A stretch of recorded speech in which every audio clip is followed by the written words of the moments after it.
De mãe para mãe, vai começar seu podcast sobre birras. O Chega de Birra Cast. Chega de Birra!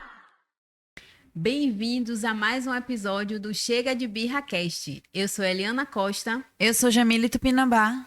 E estamos aqui mais uma vez e vamos trazer um tema que está em alta. Você sabe quem é Jéssica, Jamile? Ai, meu Deus, Jéssica! Cadê Jéssica? Gente, vou te contar, né? Essa trend da internet, todo mundo fazendo, todo mundo testando no momento. Para quem está desatualizado, para quem não sabe do que a gente está falando, a Jéssica é uma forma, né, que as mães chamam no momento da birra da criança. Então, a criança tá ali fazendo a birra, no auge da birra, ela vai e começa. Jéssica, Jéssica, chama do nada a Jéssica e a criança para de fazer a birra, olha pra mãe, tipo... Quem é Jéssica? Que é isso? E a birra acaba ali. E aí vem a pergunta, seria Jéssica a cura, a solução para as birras? Será? E aí, o que é que vocês acham? Já testaram a Jéssica? Primeiro ponto, Jéssica funciona? Olhando os vídeos assim, quando a gente está assistindo as trends, funciona? Funciona. Até a Virgínia testou com a filha dela e com o filho dela e funcionou. Então, funciona, né? A Jéssica... funciona. Chamar a Jéssica funciona. Mas é duradouro? Será que funciona por muito tempo? Será que se você, na próxima semana e na próxima birra, repetiu Jéssica, será que vai funcionar, Lil? Será? Eu tenho minhas dúvidas, viu? Porque as crianças são muito espertas, elas vão logo perceber que tem alguma coisa fora de contexto ali. Então, esse Jéssica, ele vai ter um prazo de duração. Logo, logo, ele vai deixar de funcionar.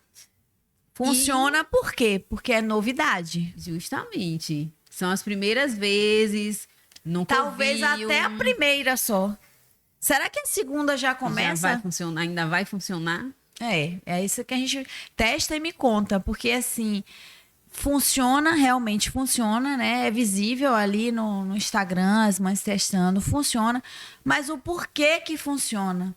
Porque a criança vai se distrair, né? Você vai tirar o foco que ela tá, por exemplo, ela tá chorando porque ela quer um brinquedo que não tá acessível para ela e aí ela tá chorando. Brinquedo, brinquedo, brinquedo. Aí você faz, Jéssica, ela para e distrai algo novo, uma novidade ali. A criança, ela é movida pela novidade, pela curiosidade. Isso. E ela vai lá e realmente funciona naquele momento.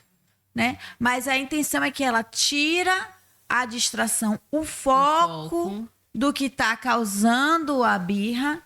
E aí a gente vê, é uma ferramenta eficiente, mesmo que funcione? O que você acha, Lil? É eficiente naquele momento, né? Mas só que a gente tem que entender também que outras coisas podem estar sendo implantadas ali. De repente, você diz Jéssica, a criança pensa que tem alguém ali. A criança pensa que tem um espírito ali, um bicho, né? Alguma coisa assim, que a criança é muito da imaginação.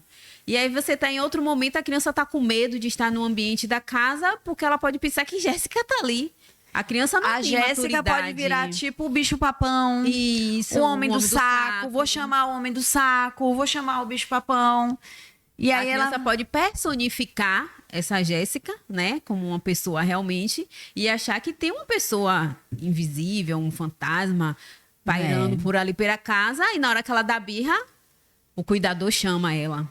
E aí tem outro ponto também. Se ela se distrai do que está causando a birra, em um outro momento que aconteça aquilo, a birra vai voltar. Porque ela não desenvolveu nenhuma habilidade. E toda birra é uma comunicação.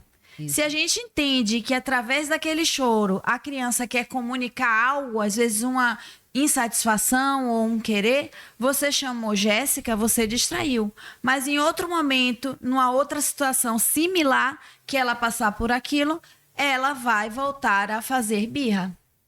E você vai chamar a Jéssica, ela já não vai mais acreditar, porque ela sabe que Jéssica não vai existe. mais resolver. Exato. Então é muito melhor você aprender ferramentas mais duradouras do que essas trends de internet de Jéssica, né? Onde pode parecer que funciona, mas na realidade só distrai por um momento e não vai desenvolver habilidade, não vai criar ali, você não vai atender aquela comunicação que criou. Inclusive, na comunicação, pode ser suprimento de uma demanda física. Por exemplo, aquela criança está chorando porque ela está com a fralda suja. Né? Que no caso de José Leonardo, o filhinho de Virgínia, é um bebê. E ele está de fralda. E ele está ali chorando, fazendo a birra, e às vezes ele quer comunicar. Minha fralda tá suja, já que ele não tem a oralidade ainda desenvolvida. E ele comunica com essa intensidade do comportamento que é a birra, né? E aí ela distrai Jéssica, ele se desconectou do próprio corpo, não supriu aquela necessidade dele, e aí posteriormente, né, ele não vai conseguir mais expressar, né, essa vontade dele de que era uma demanda de evacuação. Sim. Que ele precisava de cuidados físicos e distraiu naquele momento, dispersou, e às vezes ele só vai lembrar depois e você vai ver o que? Uma assadura. Né? Os impactos, as consequências que às vezes a gente nem pensa na hora. Mas para você ver que a birra, principalmente em crianças menor de 3 anos, é uma comunicação. A gente precisa investigar ali com a lupinha o que tem por trás deste comportamento. Até para poder ensinar a criança a verbalizar, né? 3 anos está começando ali já falar, já consegue falar algumas palavras. A criança está chorando, aí você distrai. Então você não ensina ela que quando ela estiver querendo pegar o copo, ela pode falar, quero o copo, ao invés de chorar. Né? Se jogar desenvolver no chão, a habilidade. Desenvolver a habilidade. Aí a criança tá chorando porque quer o copo. Você vai chamar a Jéssica. A criança distrai. E ela já não sabe mais que ela querer o copo. E você não ensina que para ela pedir o copo, ela pode falar. É verdade. E eu vou tocar um ponto mais profundo, viu? Tem que rir, viu, Jéssica? Eu vou tocar um ponto mais profundo. Se você chama a Jéssica, né, para curar ali uma birra de uma necessidade, você está colocando a necessidade da criança em uma resolução em algo externo. Então, futuramente, né, fazendo um link com a vida adulta, quando ela tiver uma frustração, quando ela tiver um sofrimento, né, quando ela não souber lidar com algo que é a birra, né? Quando você está ali no desaguar de uma emoção intensa, você vai buscar ferramentas externas, né? Às vezes numa bebida, né? Às vezes em um vício, né? Às vezes em medicamentos, algo de fora para se controlar. Ou às vezes você vai cobrar do outro para te regular. Você vai dizer, você tem que me dar atenção, porque você não desenvolveu habilidades internas de saber lidar com suas necessidades, com suas frustrações. Então, você não aprendeu a se autorregular. Então, o grande aprendizado que vem numa birra é você ensinar essa criança a se autorregular. Porque ela precisa de você para regular ela.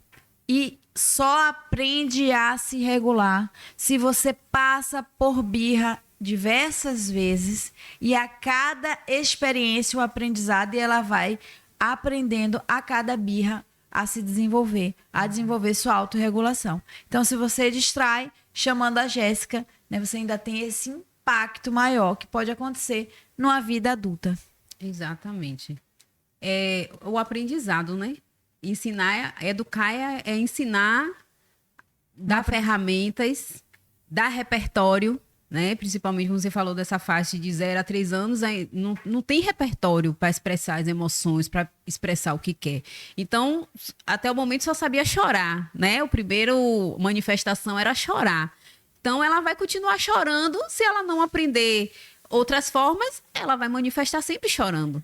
Então, a birra vem nesse lugar de você dar oportunidade a essa criança a aprender que ela pode se expressar com as palavras, né? Dando repertório E você que está assistindo, muito cuidado, né, com essas trends que a gente vê na internet, né, de já testar com as crianças, né, já fazer elas experimentarem aquilo, que nesse caso ficou engraçadinho porque você viu funcionar, mas em outras situações podem ser mais traumáticas, né? Já vi caso de um pai pegar um cinto e fingir que tá batendo na criança, batendo do lado da criança, e a criança chorando como se estivesse apanhando e a família dando risada, porque não estava verdadeiramente batendo. Sim. Mas só aquela experiência, o cérebro, né, principalmente da criança, não entende que aquilo é uma brincadeira. Então, vai virar uma experiência traumática que você vai fazer com sua criança.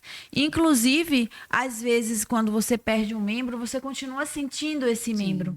Então, o fato de estar próximo, fazendo aquela cena de violência, é como se ela estivesse vivenciando essa violência. Ela não precisa sentir fisicamente. Por isso que já tem aí artigos falando sobre, né, de o grito, né, a forma de você tratar mais agressiva já é uma forte violência que vai gerar traumas nessa criança. Então, muito cuidado com as trends que você vê na internet e que você replica em sua criança. Exatamente. Mais alguma consideração de Jéssica? Não. Então não chamem a Jéssica, tá bom? E obrigado pela paciência. Me diz se você já testou com sua criança, comenta aqui embaixo, né? Se você já vivenciou isso, se deu certo, se não deu, se você concorda com a gente ou se você discorda, comenta aqui pra gente ver. Obrigado pela paciência de chegar até aqui em mais um episódio do Chega de Birra Cast. Até a próxima. Até a próxima. Boa.